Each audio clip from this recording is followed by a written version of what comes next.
Hey there, Alexis from Edible Alchemy here on Crete.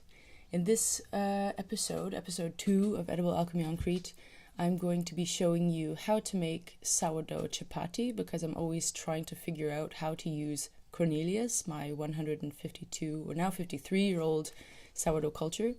And I'm going to be showing you how I'm keeping my things cool in a fridge that is with no electricity. So using the evaporation technique with bricks and stones and water. So you can check that out. And I'm going to be showing you, because I found the original Greek yogurt culture, I'm going to be showing you how I make Greek yogurt and using actually cow milk rather than sheep milk. So just showing you that you can vary, there's variations with the milk.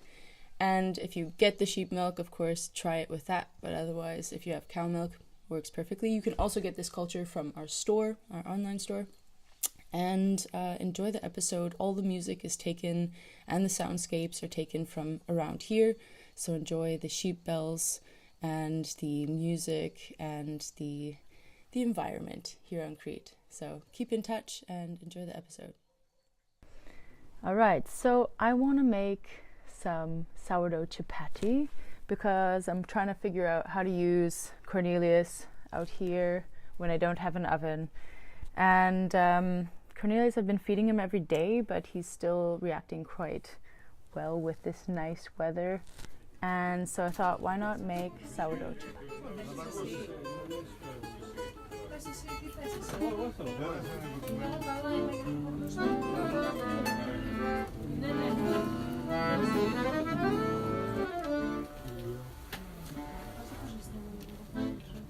Είναι η καλύτερη θέση. Τέρμα, δεν είναι στη δίνη. Άσε που δεν κάνει πολύ ζέστη το κορκό. Το κορκό δεν είναι ζέστη. Δεν κάνει πολύ ζέστη. Όχι, δεν κάνει το αποτελώς. Είναι και σόμπα τώρα. Γι' αυτό εγώ έχω την πόλη. Τώρα κατάλαβα. Πόσο κάθεται κατά, πόσο μες φάγατε? Έλα, ξαναδουλειό. You can even wait for a little while. Right now it's really still pretty shaggy. But it'll get smoother with time.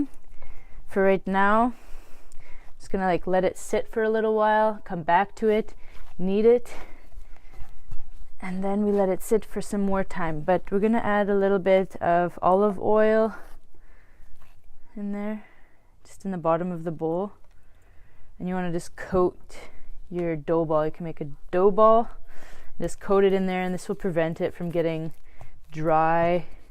Of course, you can put some saran wrap or something plastic on there, but this is one of the best methods. And if you have some kind of lid, just put it on top of that. And later I'm going to just cut this into smaller pieces, roll it out, and then throw it in the frying pan. So one more method without an oven, how to use your sourdough starter while camping. Alright, so it's getting a little bit darker and we're going to continue this chapati thing. So the dough has allowed itself to sort of rise a bit. And I got my pan, we're starting the fire in the back. Hope you guys can see this okay. And I'm just going to cut this into small pieces. I did bring my dough slicer with me, which I'm actually quite pleased with. And I'm going to make about 8 little dough balls, little dough chapatis. I think they should fit in the pan okay. I mean, otherwise, if not, then let's check it out. Let's try one first. And since we're camping, now it's oiled a little bit and greasy, which is nice. And since we're camping, of course, we don't have a nice rolling pin, but we do have a wine bottle because wine is always good to have on hand. And they make great rolling pins. Maybe we should oil it up a bit. But I'm just gonna make it as thin as possible. Maybe put some oil on that. And we're just gonna fry it on the pan, on the coals, and the fire. Sourdough chapati. This should get nice and bubbly on the fire. I don't know if I'm gonna be able to show it to you because it's gonna get darker and darker by the moment. There we go. You can throw some spices on there if you want, but we got a nice stew going. You could even make wraps with these. All right, that's a good size. nice and thin. They do get thicker, and they also are quite elastic, so they'll start like popping back together. But there you have it, a sourdough chapati to throw on the fire.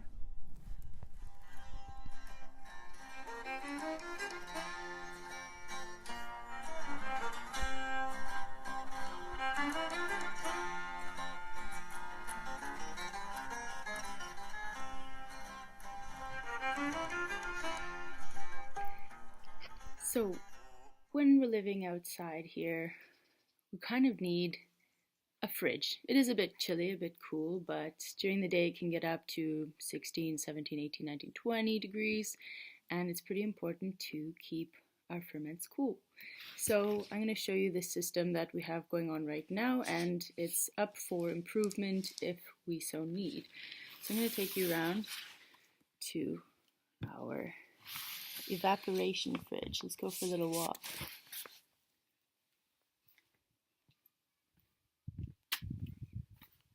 So just around the container, here's our camper, and just in there. Now I'm going to walk around and show you what's going on in our little fridges here. So this is out of brick, and the bricks are soaked then with water, and we have these mats on top just to keep them in, and a metal container on top just fitted so, and another mat underneath. And what's going on inside, on top, here we go, on top we've wet the towel as well, wet all of the bricks, and I have a thermometer in here to say how much it is. So right now, oh, it's great. All right, so it's like 2 degrees in there, almost freezing Celsius. Great. And got the milk in there, got my milk kefir in there, and things are pretty much staying, you know, cool as they should be.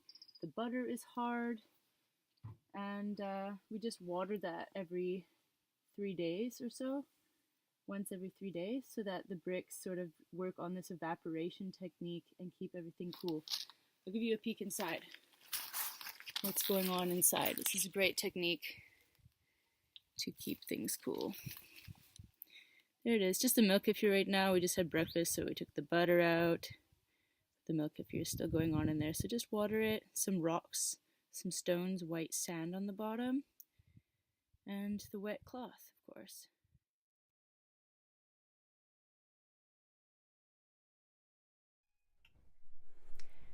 So I have acquired a Greek yogurt culture, and we're going to make some yogurt today. I have this beautiful, I saved a little bit, of course I ate most of it. It's coming in this beautiful terracotta pot, and I asked the merchant if it was the real one, and he said yeah. So we're going to make some Greek yogurt. This one's made with sheep milk, but I'm going to go for the cow milk, which I can regularly get in Berlin and wherever else I am. Unless you have sheep milk, go for that. So I'm going to focus your attention to what I'm doing. It might get steamy here because we're right on the element. And I have my trusty dusty thermometer, of course. And to make Greek yogurt, you need to strain it. So I even brought my sieve, my nut milk bag, to make sure that everything is getting really thick. So what we have to do, let's focus everything. You're on the element, so let's be really careful here. Let's focus things onto the pot. I just sterilized everything with hot water, and I'm gonna put in my thermometer pretty much right away and pour in the milk. I'm only using like a little jar right now. I also sterilize it with hot boiling water, sterilizing, you know, basically just killing whatever's in there. So I'm just gonna make a small batch because I'm gonna keep experimenting with different milks. And let's get cooking. Because I'm working with fire, I need to make sure that I'm stirring the milk, and we want to heat up the milk to, in Celsius, to like 80 degrees Celsius. And so with yogurt, there's different kinds. We have the mesophilic, which means they don't need to be heated or incubated, and we have the thermophilic, like this Greek yogurt culture. And The mesophilic is like my Villi, Pima, Fiemjölk, Mazzoni. These are all tabletop yogurt cultures. They just pretty much do things overnight, which is really convenient. But of course, every yogurt has a different quality, and I really enjoy the Greek yogurt. So I'm going to go through the trouble and heat it up and do this whole incubation process to get these amazing results. All right, we're almost there. Wow, it goes really fast on this. So you want to make sure you're stirring it, especially if it's over direct fire. There we go. Boom. Don't want to boil the milk. It's like scalding it. There we go. 80, 82. I mean, that's something like 180 degrees Fahrenheit. So now, so I can see. So this is really with love made setup. I have a hot water bottle in half of or a cut up 10-liter water jug and some cloth inside, so just to keep things warm, and it needs to be incubated anyways for like 8 to 12 hours, so, and it's nice and warm in there. I won't allow the jar to like directly touch the hot water bottle just because it is hot and I don't want to burn or scald the yogurt culture.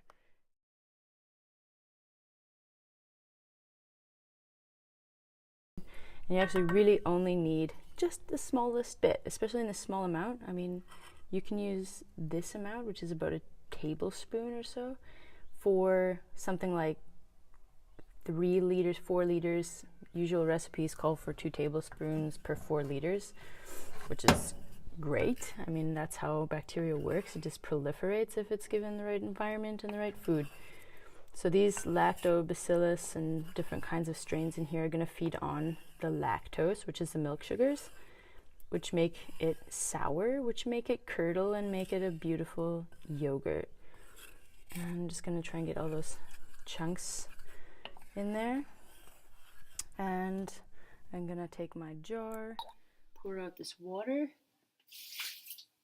That was just kind of cleaning the jar. And put in my yogurt inoculated milk and put it into the incubator system and watch that for the whole day or for 8 hours. Just go here and there, check on it. There's still some chunks. I'll give it a shake in the jar. Just a mini amount to try it out. It'll definitely work. Alright, put the lid on. You don't have to do it like super tight, just like on.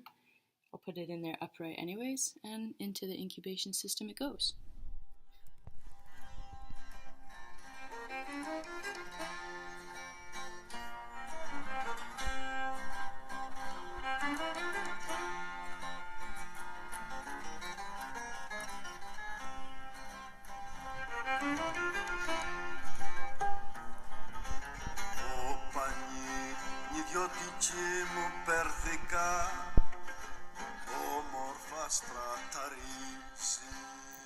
Good morning, alchemists. So I have waited my 8 to 12 hours with my yogurt, and let's check it out. Here's my really makeshift incubation system. It's half of a, or 3/4 of a 10-liter jug, water jug. Put a blanket in there, a hot water bottle, and of course have my trusty tools with me, thermometer, and my yogurt worked out so beautifully. Check this out. You see that? So there is already some whey at the top, this juice on the top, and that whey is what we want to get rid of to make it a really, really, really thick yogurt. So my other tools I have, like I said, my sieve bag or nut milk bag, and you can even, if you have a large quantity, you could even use something like this, like a giant sieve.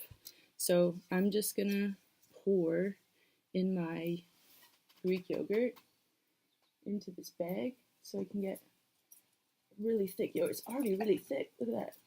Okay. There's a lot in there. Well, not really. All right. So I'm going to use a spoon to help me out here. And you can just sieve it until you get the quality the thickness that you like. This is already getting really nice and thick. So originally the culture was made with sheep milk, and I tried it out with cow milk, and it works perfectly. It's already good. I would already keep it like that. But anyways, I'm just gonna show you here. I'm dripping all over. Check that out. That's all the whey. And I can keep that and use it to culture other things or just drink it. That's also where a lot of the protein is, all that whey dropping. So I'm just gonna hang that for a bit and then have a really thick, nice yogurt. And of course have all my other projects going on here, like my water kefir. This guy's just so super bubbly. I haven't found any glass bottles on the island yet, but these plastic ones are working pretty well. Check out all those bubbles.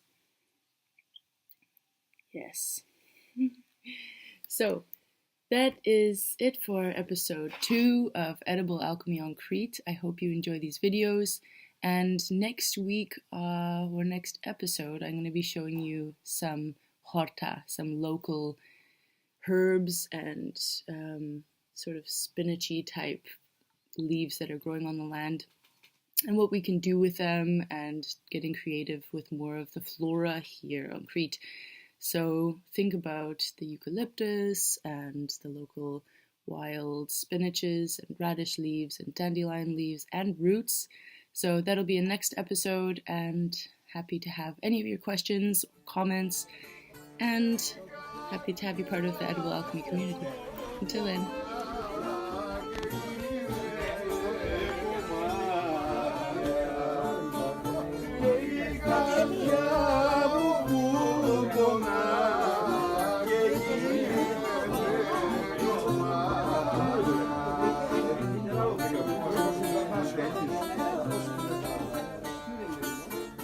Opa!